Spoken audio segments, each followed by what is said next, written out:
New York City was under siege. Couples were being hunted in parked cars. Young women were cutting their hair in fear of becoming the next target. Police had no suspect, no motive, no idea who the killer was. Then a letter arrived at the offices of the New York Daily News. And suddenly, the entire city learned the name of the man responsible. He called himself the Son of Sam.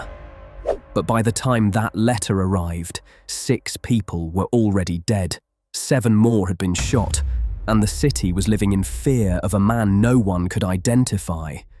But the story didn't begin with that letter. It began quietly, with a man who seemed completely ordinary. Investigators didn't know it yet, but the man responsible was already living quietly in the Bronx. He had a steady job. He paid his rent on time, and to his neighbors, he seemed polite, quiet, almost invisible. His name was David Berkowitz. Berkowitz worked as a postal employee. During the day, nothing about him seemed unusual. He went to work, spoke politely to co-workers, lived a routine life. But when night came, everything changed. He often drove through the streets of New York alone, the Bronx, Queens, Brooklyn. He drove slowly down quiet streets, watching, waiting, studying people. Sometimes he would sit in the darkness for long periods of time, engine off, lights off, just observing, and eventually, he started hunting. The first attack happened on July 29, 1976. It was a warm summer night in the Bronx. 2 teenage girls were sitting in a parked car outside their home. One of them was Donna Lauria. They had just returned from a night out. They were laughing, talking about their evening. The neighborhood was calm. Streetlights glowed softly along the road. Nothing seemed unusual. Then something moved in the darkness. A figure stepped quietly toward the car. The girls barely noticed. Suddenly, a flash of light. The sound of a gun exploding through the night. Shots shattered the passenger window. Donna Lauria was struck, killed instantly. Her friend screamed in shock as glass sprayed across the car. She had been hit too, bleeding, terrified. The gunman vanished into the darkness before anyone could see his face. Police arrived minutes later, but the attacker was gone. Detectives searched the area, interviewed neighbors, looked for witnesses, but there was nothing, no suspect, no clear motive, and no idea that the attack had just begun a year-long nightmare. A few months later, October 1976. Another young couple sat in a parked car in Flushing, Queens. They were talking, laughing, enjoying a quiet moment together. Then the silence shattered. Gunfire erupted from the darkness. Both victims were struck by bullets. Miraculously, they survived. But investigators began noticing something disturbing. The victims were young, often couples, and almost always sitting in parked cars. Someone was stalking them, watching, waiting for the moment they felt safest. November 1976. Another attack, this time again in the Bronx. 2 women sat inside a parked car after leaving a movie theater. They were discussing the film, relaxed, unaware they were being watched. A shadow moved between the parked vehicles. A man stepped forward. He raised a revolver and fired. The gunshots echoed through the street. Both women were seriously wounded. Once again, the shooter disappeared without a trace. By now, detectives realized something terrifying. This wasn't random. A serial attacker was roaming New York City, and he was becoming more confident. By early 1977, the attacks continued. January. Another couple shot in Queens. Both survived, but the pattern was undeniable. Young couples, parked cars, late at night. Newspapers across the city began reporting on the mysterious gunman. Fear spread rapidly. The public demanded answers, but police still had nothing. No name, no face, no suspect, just a growing list of victims. Then something happened that made the case even more disturbing. The killer decided to speak. In April 1977, a chilling message arrived at the offices of the New York Daily News.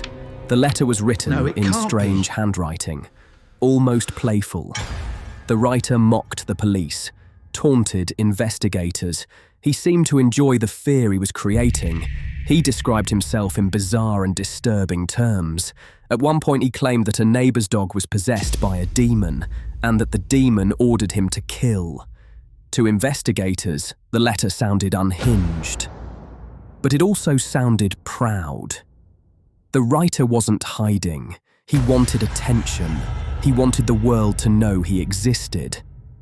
And at the bottom of the letter, he signed a name that would soon terrify an entire city: Son of Sam.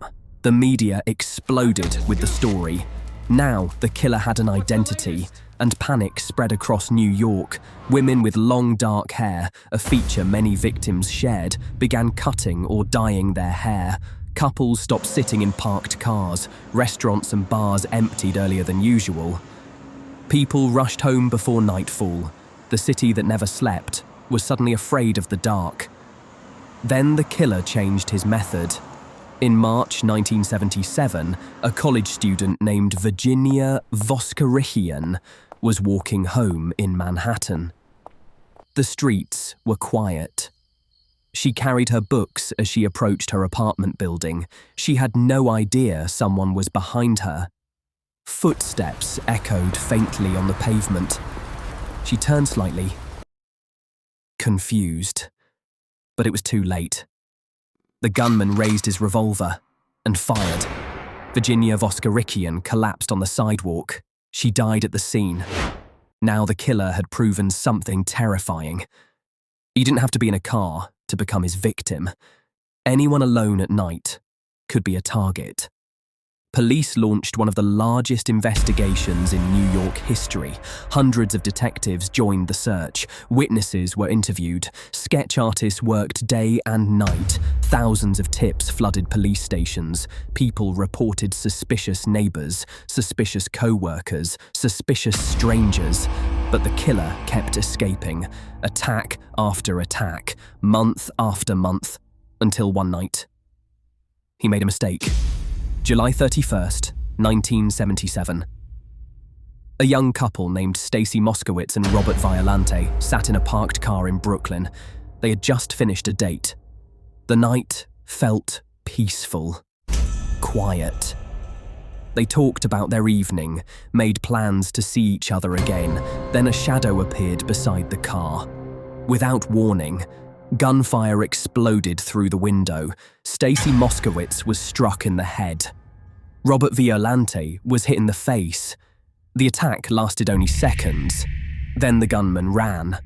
Robert survived, but he would be permanently blinded, and Stacy Moskowitz died from her injuries. Once again, the killer disappeared. But this time, someone had seen him.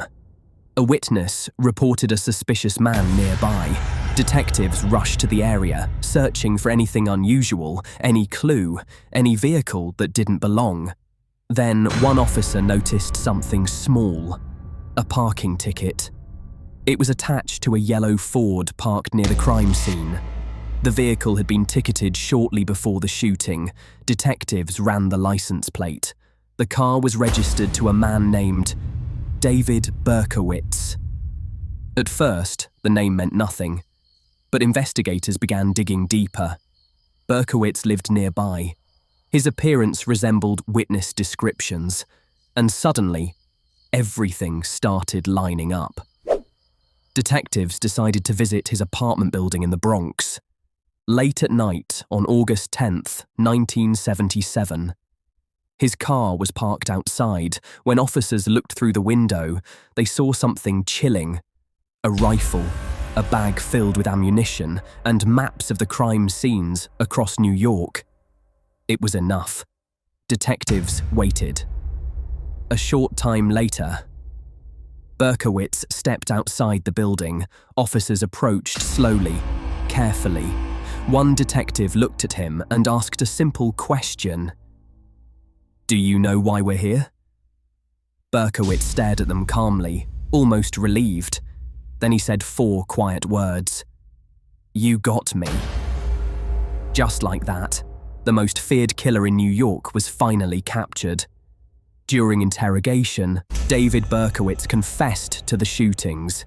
He described driving through the city late at night, searching for victims, watching couples in parked cars, waiting for the perfect moment to strike.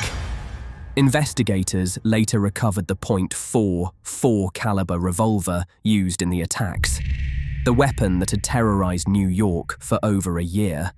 In total, 6 people were killed. 7 others were wounded. In 1978, Berkowitz appeared in court. He pleaded guilty to all the murders. The judge sentenced him to 6 consecutive life sentences. The man who had paralyzed New York with fear would never walk free again. Today, David Berkowitz remains in prison. The Son of Sam attacks lasted just over a year. But the fear they created changed New York forever. Because for months, no one knew who the killer was. And anyone sitting in a parked car late at night could have been his next victim.